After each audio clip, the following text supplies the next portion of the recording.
সবাইকে স্বাগত জানাচ্ছি আমাদের হাতে থাকা সর্বশেষ আন্তর্জাতিক সংবাদ ও বিশ্লেষণে। আপনাদের সাথে আছি আমি আমির হামজা। এটি একটি লাইভ টিভি নিউজ বুলেটিন সরাসরি স্টুডিও থেকে।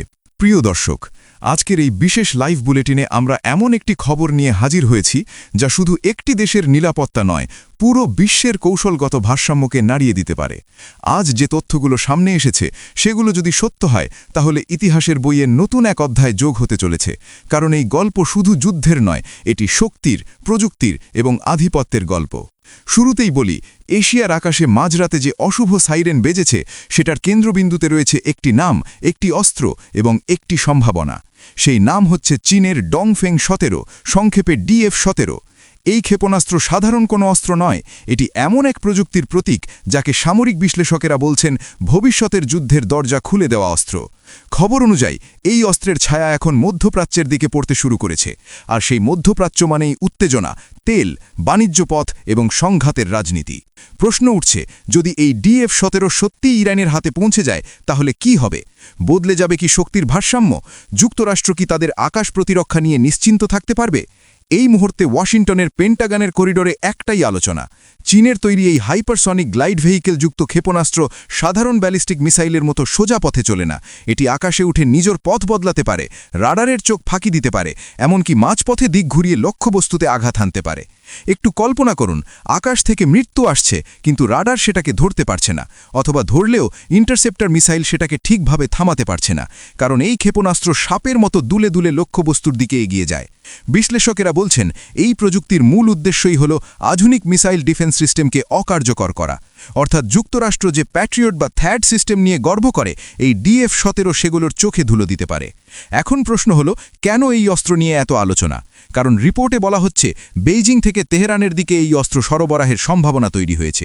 যদি সত্যিই তা ঘটে তাহলে এটি হবে আগুনে পেট্রোল ঢালার মতো। ইরান দীর্ঘদিন ধরেই তাদের প্রতিরক্ষা কৌশলে অ্যান্টি অ্যাক্সেস বা শত্রুকে এলাকায় ঢুকতে না দেওয়ার নীতি অনুসরণ করছে। পারস্য উপসাগর, হরমুজ প্রণালী, তেলবাহী জাহাজের পথ সবকিছুই এই কৌশলের আওতায়। আর যদি DF-17 তাদের হাতে আসে তাহলে এই কৌশল আরও শক্তিশালী হবে। এই অবস্থায় যুক্তরাষ্ট্রের জন্য এটি শুধু একটি অস্ত্রের খবর নয়, এটি একটি দুঃস্বপ্ন। কারণ যদি যুদ্ধ বাধে তাহলে শুধু ইরানের ভেতরের স্থাপনা নয়, যুক্তরাষ্ট্রের মিত্র দেশগুলোর বন্দর, বিমান ঘাঁটি, এমনকি নৌবহরও ঝুঁকির মুখে পড়বে। রিপোর্টে আরও বলা হচ্ছে যুক্তরাষ্ট্র ইতিমধ্যেই এই সম্ভাবনা মাথায় রেখে পরিকল্পনা সাজাচ্ছে। শুধু একবারের হামলা নয়, বরং একাধিক ধাপে আঘাত হানার ব্লুপ্রিন্ট তৈরি হচ্ছে। অর্থাৎ প্রথম আঘাত, তারপর দ্বিতীয়, তারপর তৃতীয়। লক্ষ্য একটাই, প্রতিপক্ষ যেন পাল্টা জবাব দেওয়ার সুযোগ না পায়। এই প্রেক্ষাপটে হোয়াইট হাউসের বক্তব্য ও পরিস্থিতিকে আরও জটিল করেছে। মার্কিন প্রেসিডেন্ট ডোনাল্ড ট্রাম্প প্রকাশ্যে বলেছেন প্রয়োজনে যুক্তরাষ্ট্র সামরিকভাবে অংশ নেবে। শুধু তাই নয়, তিনি ইঙ্গিত দিয়েছেন ইরানে সরকার পরিবর্তনই হতে পারে সবচেয়ে ভালো সমাধান। এই বক্তব্য আন্তর্জাতিক রাজনীতিতে আগুনে ঘি ঢেলেছে। কারণ সরকার পরিবর্তনের কথা মানেই সরাসরি হস্তক্ষেপের ইঙ্গিত, আর এমন ইঙ্গিত বিশ্ব শক্তিগুলোর মধ্যে বিভাজন বাড়ায়। চীনের দিকেও চাপ বাড়ছে, কারণ যদি সত্যিই চীনা অস্ত্র ইরানের হাতে পৌঁছায় তাহলে এটি শুধু তেহরান আর ওয়াশিংটনের বিষয় থাকবে না, এটি হবে ওয়াশিংটন আর বেইজিংয়ের মুখোমুখি অবস্থান। বিশ্লেষকেরা বলছেন চীনের অস্ত্র কারখানাগুলো এখন বিশ্বের সবচেয়ে সংবেদনশীল জায়গাগুলোর একটি, কারণ এখান থেকেই এমন প্রযুক্তি বের হচ্ছে যা যুদ্ধের নিয়ম বদলে দিতে পারে। আরেকটি গুরুত্বপূর্ণ দিক হল এই সংঘাতের প্রভাব শুধু সামরিক নয়, অর্থনৈতিকও। তেল বাজার, জাহাজ চলাচল, আন্তর্জাতিক বাণিজ্য সবকিছুই এই উত্তেজনার সঙ্গে জড়িত। যদি পারস্য উপসাগরে উত্তেজনা বাড়ে তাহলে তেলের দাম বাড়বে, পণ্য পরিবহন ব্যাহত হবে এবং তার প্রভাব পড়বে সাধারণ মানুষের জীবনে। এই পরিস্থিতিতে পেন্টাগন ইতিমধ্যেই ওই অঞ্চলে তাদের উপস্থিতি বাড়াচ্ছে। বিমানবাহী রণতরী, যুদ্ধবিমান, হাজার হাজার সৈন্য সবকিছুই প্রস্তুত রাখা হচ্ছে। এটি স্পষ্ট ইঙ্গিত দিচ্ছে যে যুক্তরাষ্ট্র শুধু সীমিত হামলার কথা ভাবছে না, তারা বড় ধরনের সংঘাতের প্রস্তুতিও নিচ্ছে। এদিকে আন্তর্জাতিক কূটনীতিতেও টানাপোড়েন চলছে। কেউ বলছে আলোচনা দরকার, কেউ বলছে শক্তি প্রদর্শন ছাড়া উপায় নেই। এই দুয়ের মাঝে দাঁড়িয়ে আছে বিশ্ব। সবচেয়ে ভয়ের বিষয় হলো এই সংঘাত যদি শুরু হয় তাহলে এটি শুধু কয়েকদিনের ব্যাপার হবে না, এটি হতে পারে দীর্ঘমেয়াদী যুদ্ধ। একের পর এক আঘাত, পাল্টা আঘাত, আর তার মাঝে আটকে পড়বে সাধারণ মানুষ। বিশ্লেষকেরা বলছেন যদি DF-17 সত্যিই ইরানের হাতে যায় তাহলে যুক্তরাষ্ট্রকে তাদের নৌবহর সরাতে হবে, আকাশ প্রতিরক্ষা জোরদার করতে হবে এবং নতুন কৌশল তৈরি করতে হবে। এই খবর সামনে আসার পর থেকেই আন্তর্জাতিক মহলে প্রশ্ন উঠছে, চীন কি ইচ্ছাকৃতভাবে এই প্রযুক্তি ছড়াতে চাইছে নাকি এটি কেবল বাণিজ্যিক লেনদেন। কিন্তু সামরিক অস্ত্রের ক্ষেত্রে বাণিজ্য আর রাজনীতি আলাদা থাকে না।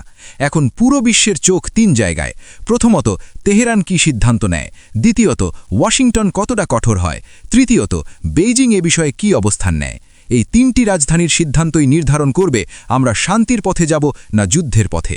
প্রিয় দর্শক, ইতিহাস আমাদের শেখায়, যখন বড় শক্তিগুলো মুখোমুখি হয় তখন ছোট দেশগুলো বেশি ক্ষতিগ্রস্ত হয়। এই পরিস্থিতিতেও সেটাই আশঙ্কা। মধ্যপ্রাচ্যের সাধারণ মানুষ, তেল শ্রমিক, জেলে, ব্যবসায়ী সবাই এই উত্তেজনার শিকার হতে পারে। আজকের এই লাইভ বুলেটিনে আমরা আপনাদের সামনে তুলে ধরলাম সেই বাস্তবতা যা হয়তো আগামী দিনের শিরোনাম হবে। ডংফেং 17 নামের একটি অস্ত্র আজ শুধু একটি ক্ষেপণাস্ত্র নয়, এটি একটি বার্তা। বার্তাটি হলো যুদ্ধের ভাষা বদলাচ্ছে, প্রযুক্তি নতুন নিয়ম লিখছে। এখন দেখার বিষয়, কে এই নিয়ম লেখে আর কে তার শিকার হয়। আমরা পরিস্থিতির প্রতিটি মুহূর্ত নজরে রাখছি। নতুন কোনো তথ্য এলে সঙ্গে সঙ্গে আপনাদের জানানো হবে। এই মুহূর্তে এটুকুই। আপনারা সবাই নিরাপদ থাকুন, সচেতন থাকুন। ধন্যবাদ।